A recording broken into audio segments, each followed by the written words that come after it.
Hello and welcome to the Seminar 3 summary for What is the Human? I'm Dr. Chris Fleming. Now, one of the things that I want to say right up the start of this week's summary is that one of the things that this unit tries to avoid is the reduction of the human being to a single dimension. The idea that the human being can be defined simply by one phrase or one concept. Now, if we could do that, that'd be great. The fact is, however, that the human being is a more complex creature than something that can be summarized in a single line. So what we are doing is having a look at the aspects of the human that are distinctly human.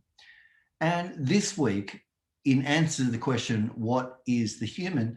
I guess the easiest way of answering that would be to say the human is the symbolic creature, or the human is the language creature. The human is the creature that uses language. Let's go into this a little bit. And again, this is not going to substitute for the seminar or for the reading, but it might give you a useful reminder of what we have in fact covered. So what is the big idea this week? The big idea is the relationship between language and thought. Now, because this is a unit called What is a Human, we have to examine this in two ways: the relationship between human language and human thought, and between language and the human, that is between human language and animal language, and therefore human thought and animal thought. In the seminar, we went through various jokes and sayings in other languages. And one of the things that I was attempting to draw out in this is that language is not just a means of communication. Now, language is a means of communication. It is at least a means of communication, but that is not the only thing that language is. Language is a tool or means of giving outward expression to inner thoughts, yes, absolutely. But it is also an instrument of formulation and interpretation. We don't just express thoughts in language, we form our thoughts in language. This is a really important point. And where that led us to was a consideration of comparative linguistics and the so-called Sapir-Whorf hypothesis. We looked at Lera Boroditsky's work in relation to Indigenous Australian languages and the way that these languages entail that people who speak them not only speak in, but think in terms of universal compass directions. Now, thinking in terms of universal compass directions, and again, if you weren't at the seminar and you haven't done the reading, this is going to be a bit confusing to go through, but entails a particular mode of positioning oneself in the world and thinking about the world, where you are in relation to the world always rather than the world being in relation to you, as you might see in those languages which prioritize left and right directions. Now, this is just one example, okay? So we don't have any intrinsic interest in this unit in universal compass directions and left, right, but really what we're doing is using that example to show the very, very close relationship between language and thought, that a particular language is going to give you access to the world, quite literally in this case, literal access to the world and the way around it, that other forms of speaking and therefore thinking are not going to give you.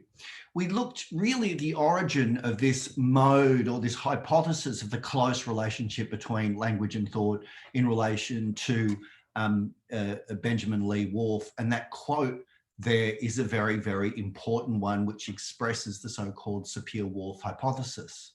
Now, one of the other ways of approaching the same idea, this very, very close interconnection between language and thought, was to think about memory. Why is it that most of us have no memories prior to the ages of 2 to 4?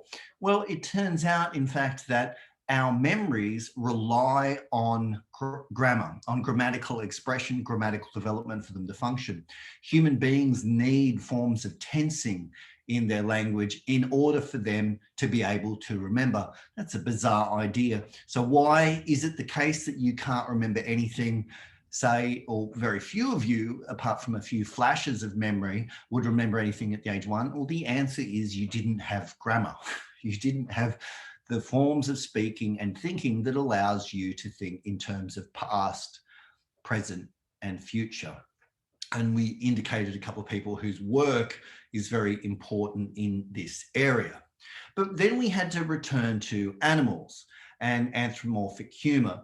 Now, the question is always in relation to animals, how close are they to us? Well, this is one of the questions we are always wanting to answer in some way. We know that animals are much closer to us than plants are, but we also know that they're not identical to us in our modes of thought. And this is brought out by Jacob Bronowski's facetious comment here about the differences between animals and humans. Now, partly this comes down to a matter of definition. Do animals possess language? Well, if you think about language in terms of simply a very elaborate or complex form of communication, then absolutely, animals do have language. But if you think about animals in terms of language and with respect to the way human beings use language or the structure of our language, then no, animals don't. And there are different ways of pursuing this idea, and I've mentioned 3 there, and there are some links that you might want to have a look at some point. The first one is an amazing documentary on the attempt to try to teach dolphins to communicate with human beings. But the way that we ended up pursuing this was through Terence Deacon's idea of symbolic communication and the symbolic species. What Deacon says, and Deacon is a scientist, a brain scientist, is that human beings, the difference between humans and animals, non-human animals, is that human beings have a particular mode of thought and which relates to a particular mode of language and forms of communication. He calls this symbolic communication, symbolic representation. Now, animal language is complex, but it doesn't possess a number of things that relate to human language and therefore human thinking. Animal forms of communication have no discrete parts of signal chains like nouns or verbs. They have no plural or singular distinctions. They have no tensing. They have no grammar. They have no syntax. Now, this is all just a fancy way of saying that animals think in particular ways determined by their modes of language or communication. So a lion cannot tense its communication. It can't go roar about yesterday or roar about tomorrow and so on. Why? Because there's no tensing in human communication, such as when humans will say, oh, well, I'm going to be able to see you next week because next Saturday I don't have anything on and so on. Now, how is it that we are able to think about next week? Well, we have forms of syntax and grammar that allow human thought to extend in that direction. All of this was taken, I said, from Peirce's semiotics, which you can I'll go through very quickly here.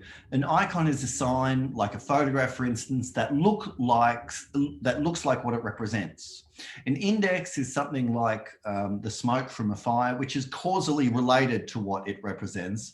And a symbol finally is something that doesn't look like what it represents and bears no causal relationship to what it represents. So, for instance, the word cat doesn't look like a cat, nor is it causally related to a cat. In fact, it's just a completely made up thing.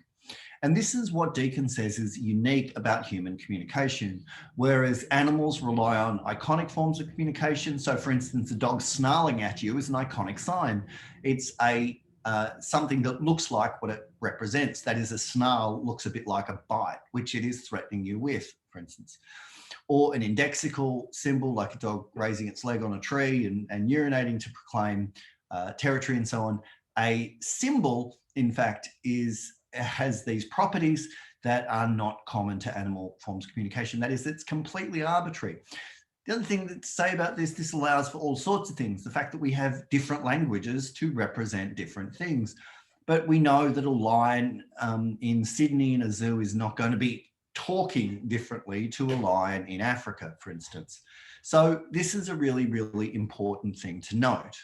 So this provided an answer to Rosenstein's idea from last week that the human being is a narrative creature. We said, yes, sure, human beings do tell stories, But Rosenstand didn't answer at any point why, what allows this to happen.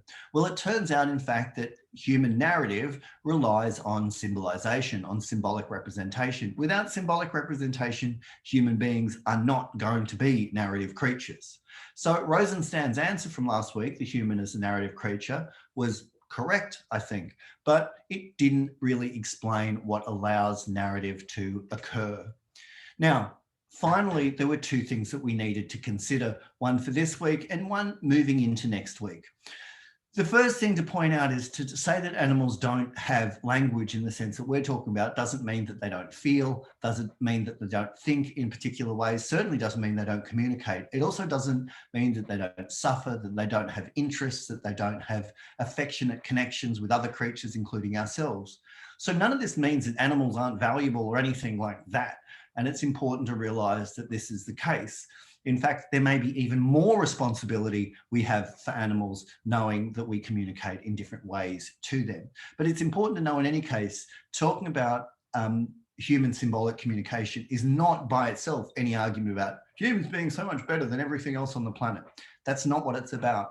What it's about is talking about what is unique to human thought, what is unique to human communication and human language.